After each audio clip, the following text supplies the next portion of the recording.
Hello, আমি সমরেশ মুখার্জি। আমি আসলে মূলত বিজ্ঞাপন নিয়ে কাজ করি। তো 2015-তে 2015-র শেষের দিকে আমি ক্যান্সারে আক্রান্ত হই আর কি, টেস্টিকুলার ক্যান্সার।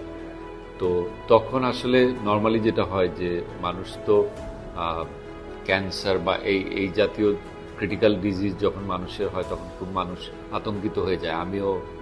আমিও অনেক ভয় পেয়ে গিয়েছিলাম যে কি হবে, বাঁচবো কিনা।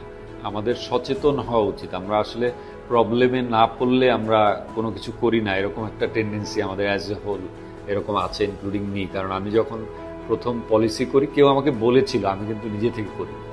যে বিষয়টা সবচেয়ে বেশি ইন্টারেস্টিং ওই সময় মনে হলো, এটা আমি আর কখনো বীমা নিয়ে শুনি নাই, যে 8টা ক্রিটিক্যাল ডিজিজ, এটা যদি কেউ আক্রান্ত হয় এই পলিসির মধ্যে, তাহলে আসলে সে ওইটা থেকে বেনিফিটেড হবে এবং পার্টিকুলার একটা অ্যামাউন্ট পাবে ওই সময়।